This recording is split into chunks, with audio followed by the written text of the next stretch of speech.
in the Rockingham app. They are everywhere. The Blitz is presented by the Insurance Agency, the Farmer State Bank in Oakley, the Cowboy Corner Express, and Equity Bank of Hoxie, Quinter, and Grinnell. Stop what you're doing and listen. Bases full of Rockies. Nobody out. 4-3 Miami here in the fifth. And a swing and a one hopper handled by the second baseman. And now a rundown, and they've got Stallings caught in the rundown, and he ends up being doubled up. Jake Cave scored. That does tie the game at 4. The 2-2 pitch. And hit down that left field line. Giving chase is the left fielder Beck. He can't get it. It drops and rolls in the corner. And there's a walk-off again for the Marlins. Doing his dance, steps back around Middleton, the leader, missed it. Halliburton cleans up his own miss. McConnell against Portis on a switch. Inside, Portis trying to tie him up. McConnell takes it away. Lead feed for Maxey. Maxey, count it for three. Hands it to him. Plenty of time on the shot clock. Brookson, drive, swing, hard. He connects. Huge three.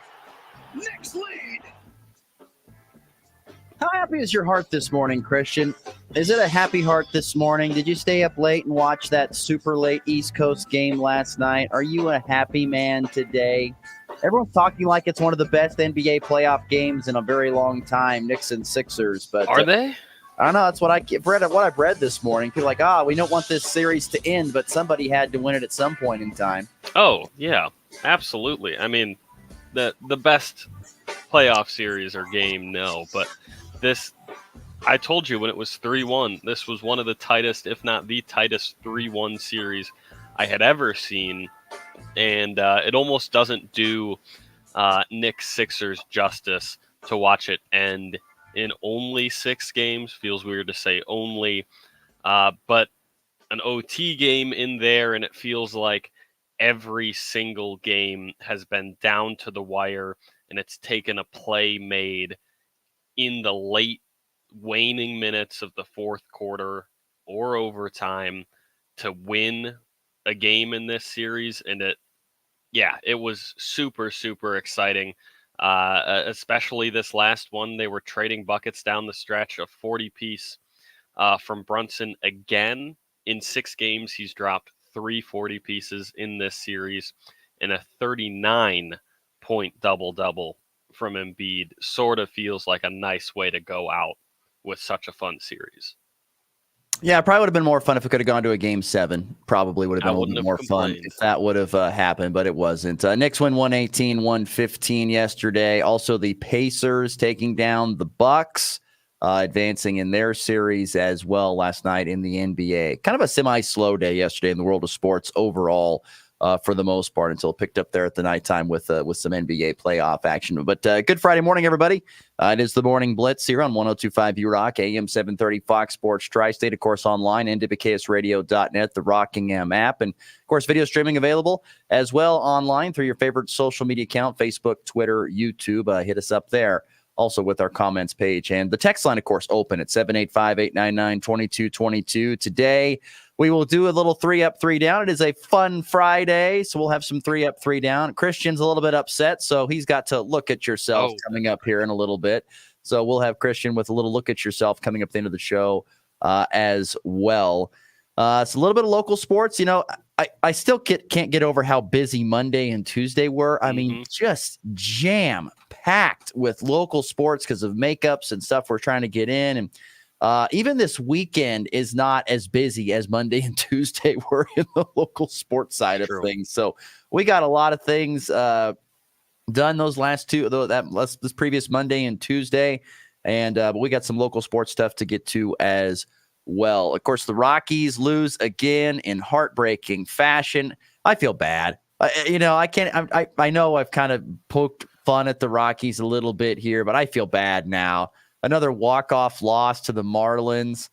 Oh, man, in a game where they were down early, came back and got a 3-run homer by former Marlin Jacob Stallings, I think, who was dad was the head coach at Vanderbilt for a long time, which I thought was Vanderbilt basketball, which I thought was kind of unique and cool. Kevin Stallings. And then unfortunately it gets, they lose the lead. They get it back. They go into extras. They lose again on the road at Miami. Yesterday, that was tough, 5-4. So heartbreak for Rockies fans again, unfortunately. As for the Royals, they had the day off. They open up a series against the Texas Rangers starting here this weekend.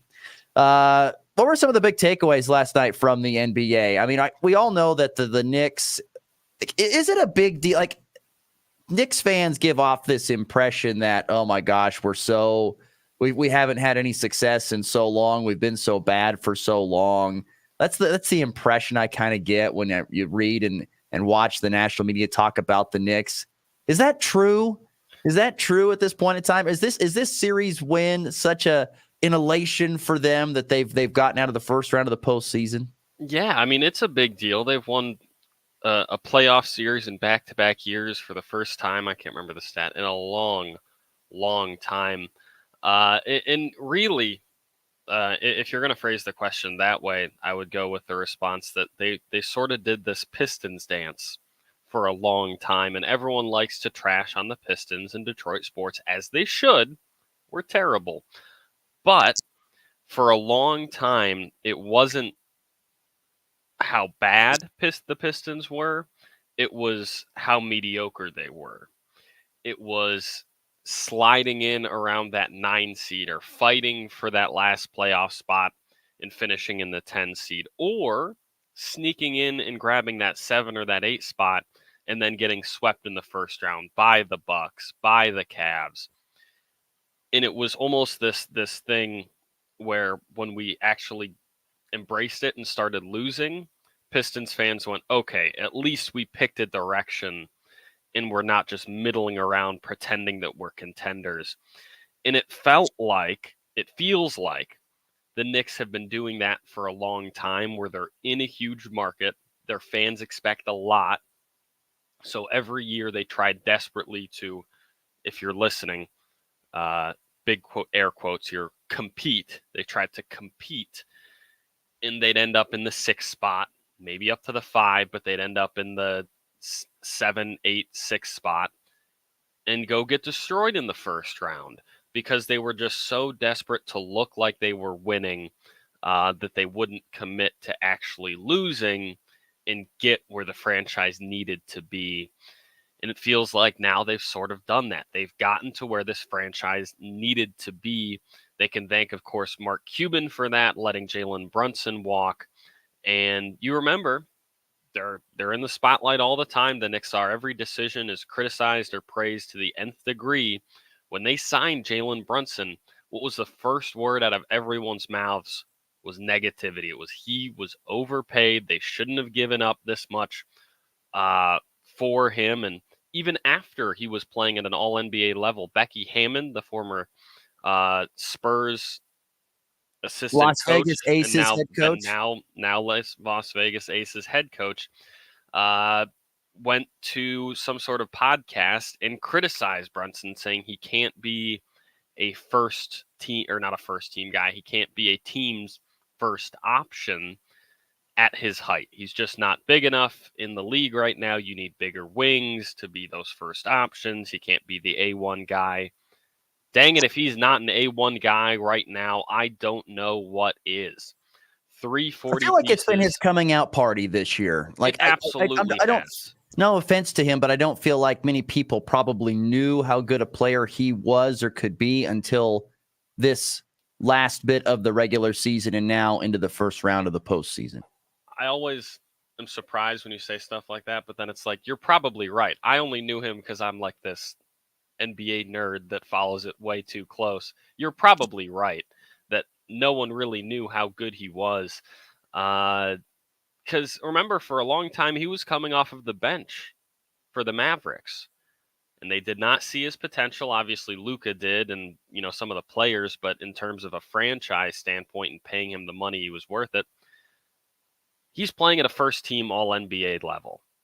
He might be squeezed down to the second team because of how good the guards are, because Shea and Luka are going to take up those guard spots depending on how they mix up the team this year. But he dropped 41 in 12 assists with 2 turnovers in a playoff game, in a closeout elimination playoff game. The dude is he's that dude. He's so good. and he's finally getting a chance in a huge market to show it. So the Knicks sort of, even without Randall, I think that sort of, even I forget it sometimes, they're without an all-star caliber player who was an all-star this year. Julius Randle is done for the entire postseason, has been out for the last, 2 months, had shoulder surgery. He's done so. They could take every series to 7 and go to the finals and do the same there, and he still would not be back. And they're doing this without him. There's a couple things that stand out to me. Once again, it's the New York Nova Knicks, because once again, there's so much Villanova players on this Knicks team. I just continue to go back to that. I'm like, gosh, think about this. Now they won a national title. I think they did. I think they won a national title. Didn't Jalen Brunson win a national title? They won 2. Okay, 2. Those 3 together won 1. Yeah. Then Josh Hart graduated, and they won another one. Was it the 2018 one? What was they beat the Tar Heels. There's the North Carolina one. Yeah, they beat the Tar Heels all together, and then they beat Michigan in the championship when DiVincenzo had 31 off the bench, which I still do not forgive Dante for, even though he is like my prototypical player, a two-way wing that can shoot the ball, put the rock on the floor, and takes great pride in defense. I should love him, but he dropped 31 out of nowhere on my Wolverines in the chip, so I can't. I'll tell you what, New York won last night despite having a Kansas-like performance off the bench. 5 total points coming off the bench. That's a KU bench performance there. Real quickly, before we got to keep moving here a little bit, but what does it mean for Embiid that he has not had really any success? He's a great player, as we know, but he's just really not had any success in the postseason. You got to remember, he was a couple of bounces off the iron away from a finals appearance with Jimmy Butler when they were playing against Kawhi Leonard and that incredible Toronto team. But he dropped 50 in this playoff series. Was it an ugly 50? Yes. But it's 50 nonetheless. He also had 39 and 13 last night, and he's doing all of it on one leg. He's got that thing in a brace. He hobbles around half the game, and he's still giving Hartenstein buckets. I mean, if they did not double last night, which they rarely did, if you look at the box score, you can tell exactly what the storyline was from last game, which is no one else is hurting us, so let Embiid get his, and no one else is going to get theirs. But it didn't matter, because every time he was on a one-on-one situation, it was that easy. It was almost you could go use the bathroom or fill up your water bottle. You could leave and just assume when he went to go back somebody down that he's going to score. He was that good last night. He's that good in this series. However, I think what this series did more than anything was destroy. He's always sort of known as this free throw merchant, as sort of this flopper that throws his body around to pick up calls. All the things that Ross hates about the NBA can sort of be rolled up into Joel Embiid. However, people didn't understand the extent of how dirty he was until this playoff series. He's Chris Paul levels of dirty. It's bad. And I think more than anything, I've seen all across social media and NBA media in general, people sort of recognizing, Embiid is that dirty of a player. He's not a guy people want to cheer for. And I think more than anything, he's now got a very negative aura around him in terms of what people and NBA fans think of him. I don't know if what that means for his career in terms of postseason success or anything like that. They ran into a buzzsaw of a Knicks team who's played phenomenal defense so far down the stretch of the season and the start of the playoffs. But I think in terms of his personal image, maybe some irreversible damage. I mean, that bad from this series. I think it's just kind of fun. We're seeing a few fresher teams get in here a little bit deeper into the postseason. The Knicks being one, the Pacers are the other one that get in. Always been a big fan of Tyrese Halliburton, even from his days back at Iowa State. And now here in the NBA, he's done a great job with the Pacers. They had a great showing last night, 120-98. Now, the Bucks, of course, didn't have Giannis playing at all. He played 3 minutes. So that was not much. According to the that's his brother played 3 minutes. He didn't play. Sorry. You're right. He was on the bench, injured. Nonetheless, no time whatsoever for Giannis Antetokounmpo, and they shout out Thanasis, though, I guess. Shout out what? Yeah, Thanasis, his brother. Hey, he got in there. Way to go. 3 minutes for Thanasis. Way to go, buddy. Nonetheless, they didn't have Giannis Antetokounmpo, and Pacers dominate and roll on. Real quickly, before we close the book on this, I mean, you've got Knicks and Pacers. It makes me think of Reggie Miller and his time there with the Pacers when I think of Knicks and Pacers. Who has the advantage early in this one? I go with the Knicks. Maybe this is just me. The Pacers look darn good, but they did it against exactly what Ross said, a Bucks team that did not have Giannis and did not have only had a fully healthy Dame Lillard for like a game and a half in this series. He played last night, but despite dropping 28 and scoring the basketball well, he didn't look 100%, if you get what I mean. He didn't look like he was moving fully healthy, and was certainly, despite playing 35 minutes, they would have liked to have him in more. But I think because of that and the competition the Pacers face, they didn't look as good as you would like them to. I've got the Knicks. I think the defense that they just played against the Sixers shows you how good this squad can be. And it's all about how much scoring you can get outside of Jalen Brunson, because you see every starter last night for the Nova Knicks had at least 14 points. However, almost all of that was from Jalen Brunson. Even if it wasn't him scoring, even if it wasn't directly off of one of his 12 assists, a lot of that offense is created by Brunson and how much the opposing defense gravitates towards him and causes switches and causes mistakes off the ball. So I think if they can win their non-Brunson minutes and they can really play that great individual and team defense the way they did against the Sixers, I've got Knicks in 6. Tonight, Cleveland, Orlando, LA, Dallas in what are game 6s there as well. Cleveland and Dallas, respectively, leading those series. All right, let's move on here. Local sports real quickly before we get to our first break. We'll come back with 3 up, 3 down. Yesterday, the Colby Eagle Invitational at Meadow Lake Golf Course yesterday. The Colby Eagles defending the home course, winning by 3 strokes. They shoot a .351 combined team score. Isaiah Rosales leading the way with a 77. He was one of 3 Colby golfers finishing inside the top 10. Zane Betts shooting an 87, tied with teammate Caleb Dixon. Those guys finished inside the top 10 as well, but they led the way to just edge Scott City. But Isaiah Rosales, the low score of the tournament, edging Jackson Rumford. This kid can do it all. 80 for him as he finished 3 strokes behind Isaiah Rosales. Oakley finishing in 3rd. Easton Fink finishing in the top 5 with an 86. Goodland finishing in 4th, just 5 strokes back of Oakley.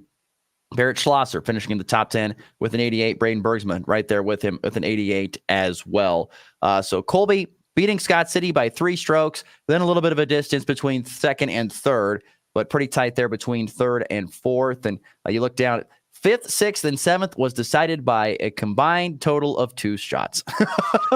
When you look at it, Holcomb shot a 381, Decatur Community at 382, Cimarron at 383. 2 shots separating 3 teams right there. A very competitive Colby Eagle Invitational yesterday, but Isaiah Rosales with a low score of 77, leading the Eagles to a first-place finish there at their own Eagle Invitational at Meadow Lake Golf Course. You didn't make it out to the course to catch any live action? I did not. I was with Ross yesterday, cutting commercials and lifting things up and putting them down. So we're getting ready for Aaron Watson. He's coming into town on Saturday. Buy tickets, nwksradio.net, or of course at the door. Subtle plug. It's looking great. It's looking great in the event center right now, and it is open to the public while we're working. So if you want to walk around, see people work. If you want to walk around and see people dangerously high on cranes or lifting things, or if you want to help, That's more than welcome. But shout out also to Atwood from last night. I did not get out to see them. The team did not play all that well, but two different golfers, that's Braxton Dixon and that's Jeb Cantons, at an 89 and a 90, both in the top 14 as well for area golfers. So a lot of great area golf last night, despite the fact that I couldn't get out there see it in person. Today, you've got Quinter and Hoxie heading to the Hill City Golf Invitational. And then Saturday, St. Francis will have their golf invite as well. The postseason, unfortunately, was very short-lived for area tennis players at the 3-1A Ellsworth Regional. Neither a single nor a doubles team from Colby or Goodland won a match yesterday. And unfortunately, their seasons are over. Colby Community College baseball routed in their final two home games of the season. They lost 13-5 and 20-6 to Dodge City yesterday. Trojans have kind of fallen off here after a little late momentum. They've lost 4 straight with just 2 games left in the regular season. They go to Dodge here on Saturday. And then after that, it's the postseason. We'll see if they can rebound from a couple of tough losses yesterday. Today, you've got Goodland baseball at home hosting Cimarron over at Centennial Park. The Cowboys really could use some good juju. That's honestly, they could just use that right now. So if they could find a way to get a win or two against Cimarron, which is a good team this year, but I don't think a world-beating team, could you find a way to get a couple of wins, which would be big in building some momentum for the postseason, which, by the way, postseason baseball begins a week from today. The postseason will begin a week from today in baseball. And then Goodland softball on the road at Cimarron to finish up the regular season, a doubleheader. That's coming up on Saturday, though. They had to move that around for some reason. It's on a Saturday, so Goodland at Cimarron on Saturday. And, of course, it's a big day in track and should be a decent day overall, at least when it gets going. Temperature's supposed to be around the mid-70s, but it will get cool by the time things get late. But Quinter going to the Dighton Invitational. Rollins County will be at the Dundee County Stratton Track Invite. And yours truly will be public address announcing at the Colby Invitational today, where a lot of our area schools will be attending. Colby does a unique deal. They've got a bigger school division and a smaller school division. They've done that the last few years. They've done that for as long as I've known it. And so kind of cool. We'll see how, and you get to see all the great runners from, Holcomb and Goodland and Colby, all the big schools in our region that come to that, and Norton, all the way down to your smaller schools like Weskin and Tri-Plains Brewster, and those schools come and run there. So it's kind of cool to watch and see how the little school athletes compete against the big school ones, and then when the team standing come out, they divide it, whether it's 3A versus, I think, 2 through 1A. So it might be 3 and 2A versus 1A, but nonetheless, pretty cool. And so that's going on today. So if you are out and about at the Colby Invitational, just listen for me. I'll be there.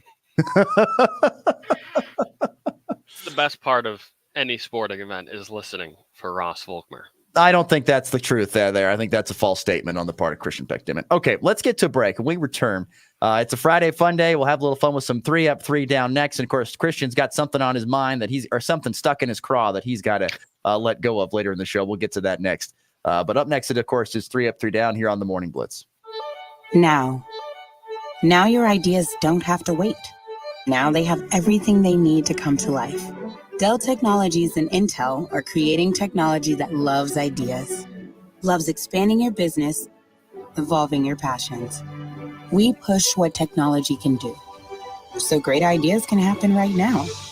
Find out how to bring your ideas to life at Dell.com. Welcome to Now. I'm Kareem Abdul-Jabbar. I learned about atrial fibrillation the hard way. My symptoms would come and go: shortness of breath, fatigue. I kept going. Then I got so lightheaded, I couldn't. My doctor said I have AFib, so I'm about 5 times more likely to have a stroke. Other symptoms: irregular heartbeat, heart racing, chest pain can come and go, but the risk of stroke stays.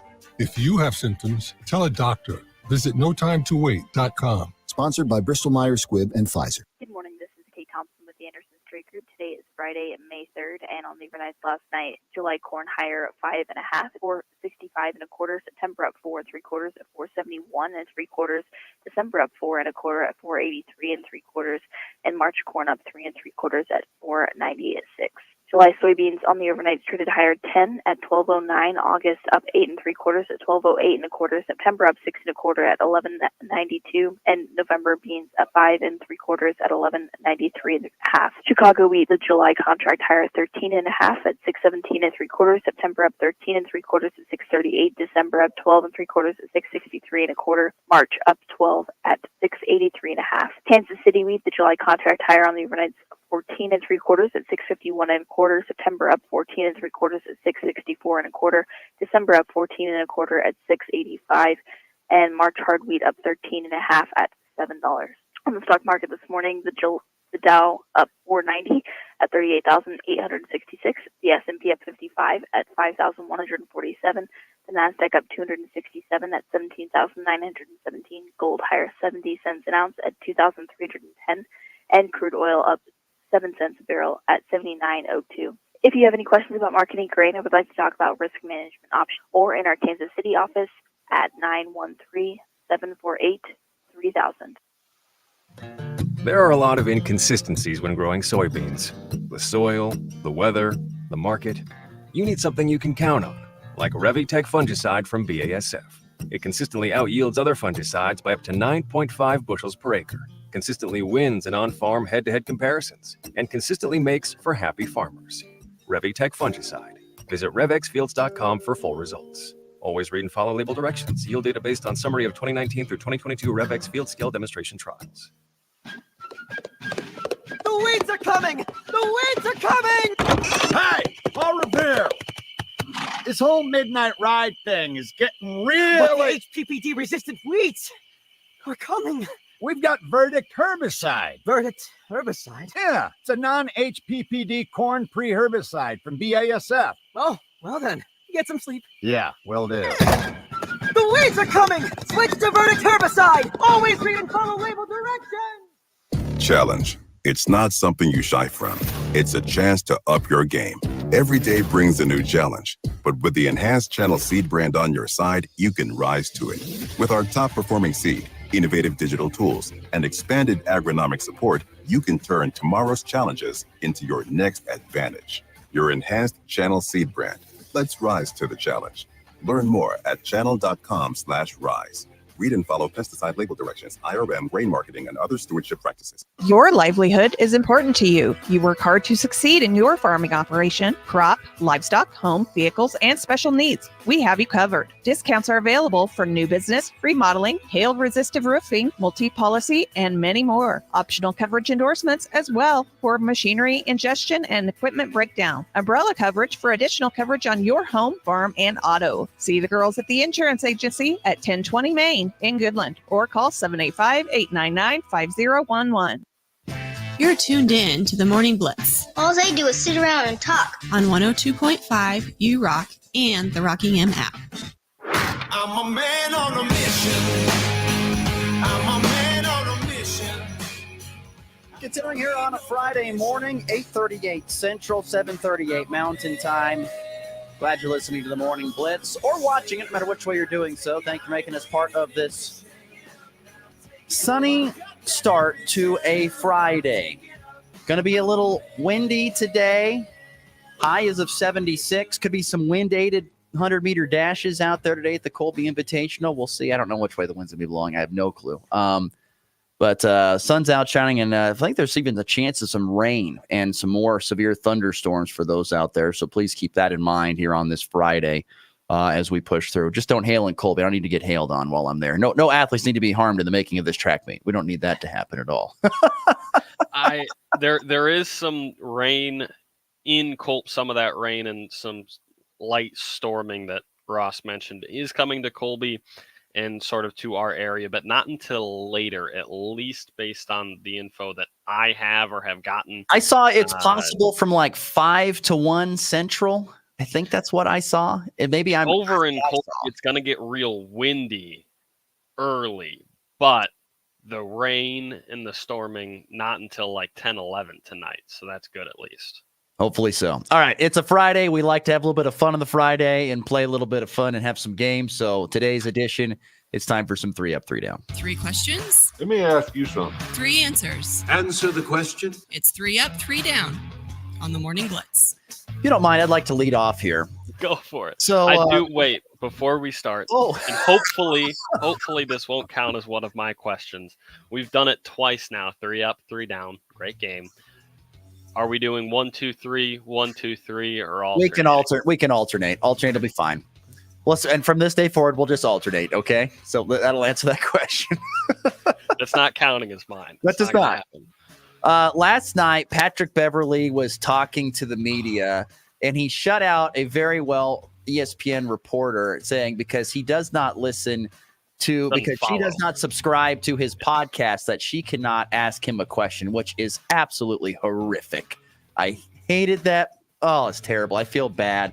I'll look up the lady's name while he answers the question. But has there ever been anything like that in your career where it's been kind of embarrassing, something along that line of thinking?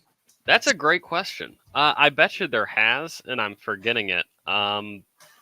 No, I got some not stupid. We won't say it like that. I got some athletes that maybe were at school for athletics that would answer questions more along those veins where you really got to go to them on. But no, that's a good one. Is anything coming to mind for you? Does this count as one of your questions? No. Anything embarrassing? I remember when I was starting out in the business. This was in college, obviously. When I was starting out, I've definitely had some embarrassing moments. I just remember asking some kind of dumb questions to some of the athletes and stuff because I look back, I was like, well, that was stupid. Why did I even ask that? That kind of thing. Yeah. I've said some dumb things on air that, I didn't know I said it, and people text me like, you know what you just said? That's happened before. So yeah, I've done that kind of stuff, but I don't know if everything something like that. What? I've got the closest thing I can think of one. All right, you dug deep and found it. I've embarrassed myself all the time. I was thinking one where it was an interchange like the Pat Bev thing. Yeah, like I said, I've had one. I think I remember just one time talking to a football coach and kind of asking just a really dumb question. He just kind of looked at me like, "What are you asking?" And that was when I was like, it was like my first year in college. Or second year in college, first year kind of in media stuff. And I was just like, oh, gosh. Looking back at it now, I was like, God, you're an idiot. I think I was covering a statue unveiling. Yes, we have a James Madison statue up on the campus of Hillsdale College. And don't they have their own university? James Madison? Yeah, they do. Anyway, go ahead. He's a president, dude. What? We unveiled it, or the college unveiled it, I think my sophomore year. It might have been my freshman year, but regardless, all of the up-to-dos and the big, important Hillsdale people are there. So I just walked right up to like the president of the Alumni Foundation or whoever it was, some big, important guy. He's got his name tag with all these ribbons attached to it, and introduced myself, did the whole media thing. Hey, do you mind answering a couple questions real quick? And he just goes, oh, I don't answer questions, or I don't talk to the media. And I sort of laughed and started asking him the questions anyway, like thinking he was joking. He was dead serious and just stared at me. And I had interrupted this like group talking for that, and they all just laughed at me. So that was sort of cool. That's the only thing that comes to mind. I don't have anything. I can think of one thing in the professional world. I was doing ag reports one time, or for wheat harvest, summer wheat harvest reports, and this is where you have to kind of just go up and cold cock people. You just kind of go up to him like, "Hey, you mind talking to me about the wheat harvest?" So anyway, I went up to this guy. I will not name the town. It was not Colby or Goodland, but I went up to this guy and I asked, "Hey, would you mind talking about the wheat harvest?" He goes, "No, bleep you. I don't like you guys in your radio station." Oh, wow. Just like, okay, have a good day, sir. Bye-bye. That's awesome. That was rough. Anyway, the reporter's name, by the way, was Melinda Adams of ESPN, who cannot ask Patrick Beverly a question because she does not follow him on his, or does not follow his podcast, whatever. Stupid. All right, 3 up, 3 down. Your question, senor. Not all that great of a podcast, by the way. I don't know if you've... I'm sure it's garbage. Very... Yeah. Does the Morning Blitz outrank it? That would be the question. No comment. Okay. This is one you asked me yesterday, the last time we played, and I want to know yours. Favorite place you've ever broadcasted, and then least favorite place you ever broadcasted from. Favorite place probably I've ever broadcast. So I've had a couple of fun ones. So I was pretty blessed. When I was in college, Northwest Missouri State would play Pitt State in a rivalry game at Arrowhead. Oh, and so wow. I got to do a game in the original press box, which is below the overhang at Arrowhead. So if hope people know what I'm talking about. So it's on the first bowl, and then there's a press box area, and then there's the second bowl. So kind of like where the club seating is. Anyway, I got to do 1 year there, but it was right before it was the year before they were going to move into the new press box, which is built above now. And so I got to do one, and I'm telling you, the view from that was amazing. It was like you were on top of the game. It was super awesome. That was super cool to call a game from there. And then the following year, we got to go do it from the brand new press box. I didn't bring binoculars, and I should have, because they were specks down there. You're so far up. But like where Tony Romo and Jim Nantz and those guys do the games now from that spot, it was kind of in that area. It was super cool. My most recent one was getting to do state baseball the last 2 years at Toynton Family Stadium, home of Kansas State baseball. That stadium has been completely redone. It's gorgeous inside. It's just like when you do high school baseball and softball, you're sitting outside. Yeah. You're collecting dirt in your teeth and in your hair. I'll never forget going to Cimarron last year, and I got done doing the Cimarron game where the wind blew 30 mile an hour in with a dirt infield and going like this and just having dirt just fly out of my hair. It was awful. And then Goodland made it to state and then got to go to Toynton Family Stadium and get to do games there. You see it all. That's the dream. That's the dream. So most recently it was Toynton Family Stadium. Thank you to Cole Linton and the Goodland Cowboy baseball team for making the state the last 2 years. It's been awesome to cover those games there. It's been awesome. Absolutely have loved it. So that was probably, those two places have been my favorites. I've loved those the most. But I've done games at Fort Hays State University. That's fun. Anytime you get to go to the big places that have the nice, true press boxes, that's the cool place. That's the cool place to go for sure. So anyway, all right, that's fine. Yeah, you're up. Oh, that's right. Sorry, my apologies. What's your greatest athletic achievement in your lifetime? There's not a long list. That's why it's going to be fun. Organized athletics. Let's think. Is it a cross country? It would probably just have to be my fastest cross country for sure. I was running, it's 3.1 something miles for a 5K, just under 3.2 miles. And I was running a first mile at like 5:20, 5:25, and then I turn around and I can't even break 5 minutes in track. I just did not. Okay. I should have cared more about track. That's my own failings. But it would probably just have to be my fastest time in a 5K, right? I ran a 18:01 my senior year, which is sort of sad. My last three races were 18:02, 03, 01. So never broke 18, which is sort of a nice big milestone for us mediocre cross-country runners. So never did that, but getting up there was sort of cool. Being a captain my senior year was nice. I don't know. There's not a long list of athletic accomplishments I have. I bench 255 the other day. That was cool. That's about it. Let's call Rusty Groffel up. We got to report. Yeah, I got nothing on his 315. 315. Right? He's got bench in there. All right, there you go. Next. Thanks for that. I just want to know. I thought maybe you wanted cross country meet or something one time. Just thought. No, I was never all that fast. Okay, but yeah. Just I would be faster at other schools. 2,400 kids in a high school does produce some. Yes, good that's athletes. true. A big school does do that. I've got sort of a fun one here. We made a TikTok for the Morning Blitz and yes. By the way, follow us on TikTok. Follow us on TikTok. It helps a lot when we go to our bosses and say we want a 2-hour show.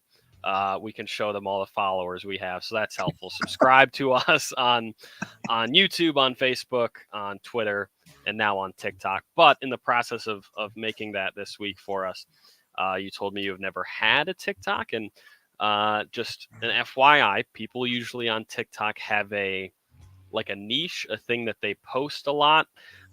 So, I'll post movie reviews, or I'll post fashion advice, or I'll post golf fit, whatever it is.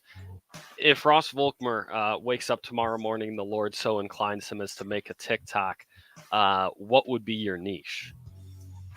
Probably a lot of Husker, Nebraska stuff. Probably, I'd just probably recycle all that stuff. Like, are you talking like stuff that I'd what would you post? What would you post? Like what would you make posting? if you have to post? Yeah. Probably a lot of Husker stuff, but probably stuff off the Morning Blitz. Why not? Because it's posted on our channel. Come on. I guess I don't know. That's a good question. I don't know. I've got Twitter, I have Facebook, and that's about it for social media for me. I guess I'm getting old. Don't have TikTok. I do have Snapchat. Little bit, but don't use that much. But I don't use it very much, but I do have it. But I don't have Instagram, and I don't have TikTok, and I'm thankful. I guess I'm not on those personally, but I don't know what I would post a lot. But my guess is if you said what's Ross watching a lot, it'd be probably a lot of Husker stuff. That would be the algorithm that it would say, "Oh, Ross wants to watch Husker stuff." Yes, put it on there. That'd be me. So there you go. True. All right, my final question comes from my wife. She wants to know, so Kansas City is known for its barbecue. You get on the coast, it's known for its seafood. Yeah. What is Detroit known for when it comes to food besides Detroit-style pizza, or is that it? Pizza? Coney Islands, which you guys don't have here. That's not Coney a thing Islands. here, so I have is nothing. Is that a Detroit staple, or is that a national chain? It's a national chain now. But it was started in Detroit? It's a big Midwest thing, so it tells you what I think about whether or not West Kansas is in the Midwest. But it's huge. You cannot go anywhere in Michigan without. I mean, I literally grew up with it to the point where if I go, and I'm living in Colby, and I can't find one, and it feels weird. There's a Coney, and they'd all just be names. So downtown Northville, there's Joe's Coney Island. Shout out to Joe's. There's this guy's Coney Island. There's whatever it is. And they were all based on the original Coney Island in Detroit. And there are 3 of them, 3 original Coney Islands that all claim to be, I was the first Coney Island back in whatever year. And they're all sort of in that downtown area, Campus Martius, sort of right around where near the draft was for people out here that don't know or have never been to Detroit, right around in that area. So they all sort of have that claim to fame, except when I was interning at the Detroit News 3 summers ago now, 2 summers ago, 3 summers ago, I went and I had to try them, right? I had to try all the firsts. And there's one that's sort of hidden and it's in like crammed together real small, and you just walk in and it's a dude like leaning against the counter like smoking a cigarette, and just horrible. And I brought my buddy with me, and it made it a whole thing of like trying, could this be the first Coney Island? And I get a alert like 2 months later when I'm back in college that they have been shut down by the FDA because they found rat crap all over that kitchen. Okay, they failed the inspection. We're up against the clock. Real quickly, what is Coney Island's? What's the main food? It's like classic American food. It's Americana. It's hot dogs. It's chili dogs. It's hamburgers. Chili. It's all hamburgers. It's all the good got stuff. it. Yep. Just want to make sure. All right, final question. Final question. On 3 up, 3 we talked down. about the draft so much. Do you have a new Super Bowl prediction for this coming year? And it's one of those way too early predictions. Based off of the draft? Not based off of the draft, but based off of new information from the draft. I have not even looked, but I've always said the Kings are the Kings until they are dethroned, and so I guess I'll take the Chiefs. I guess that's what I'll say right now. Kings are the Kings until they are dethroned. Fair enough. And so Chiefs are the Super Bowl pick.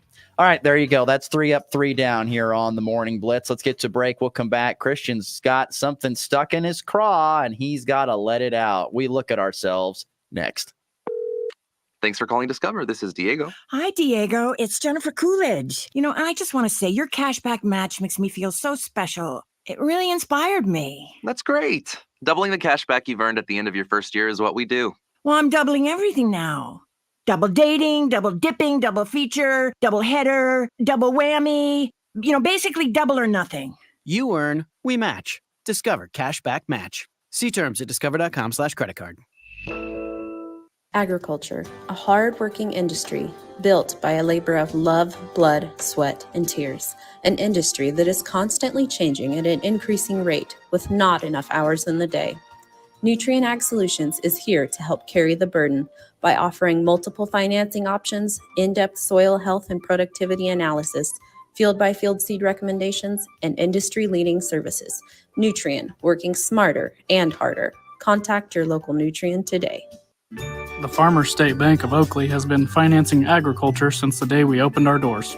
Hello, this is Corbin, and we are proud to be your locally owned partner in ag. We invite you to come and visit with us when you need to purchase new or used farm equipment, or need any type of agriculture or business loan. We have the knowledge, experience, and financial resources to keep you growing. The Farmers State Bank of Oakley, a tradition of community and agriculture for over 115 years. Member FDIC. It's the Morning Blitz. Hey guys, you ready to let the dogs out? Weekday mornings from 7 to 8 Mountain, 8 to 9 Central on 102.5 U Rock and the Rocking M app.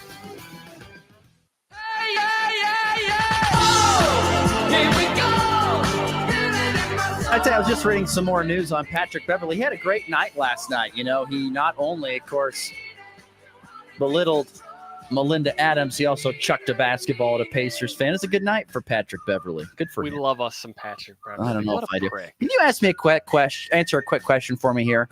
Why does the NBA allow why do they have to throw the benches in the way corners of the arena? I don't, and put the fans in the middle. I know they probably do it for the fan experience, but why can't, come on, let them have the floor. They're the stars of the show. Why do they got to be shoved up in the corner? You know what, Ross? I have no idea. I'll call Adam Silver after the show. I'll let you know. Do you like that? I don't get I it. never really thought about it, to be honest with you. Because that's what I do. Like when I watch an NBA, I'm like, look at those fans. Yeah, they're great seats. Awesome. Yeah. Put them on one side. They can have the entire front row on one side. Why do they got to have some extra ones right there?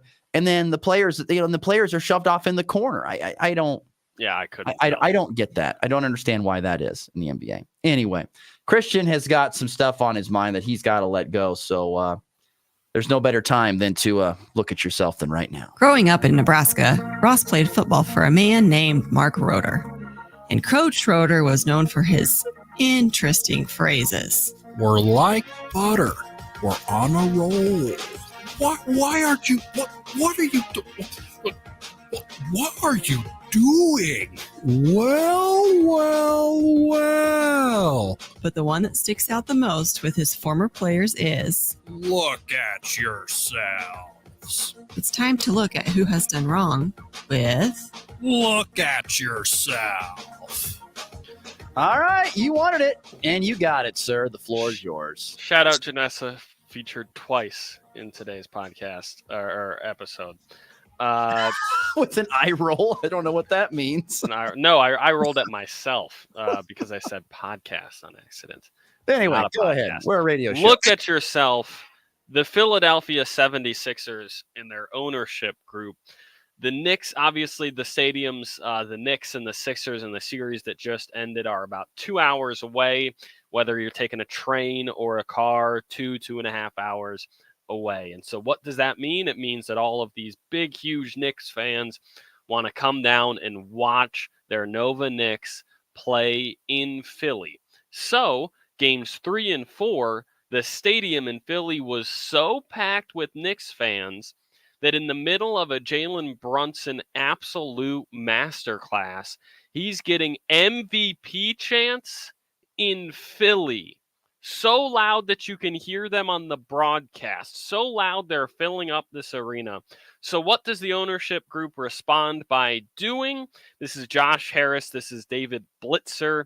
This is David Adelman and Michael Rubin. They decided, and they tweeted about this. They're very proud of this. They bought out from themselves 2,000 tickets to the Sixers-Knicks game from last night.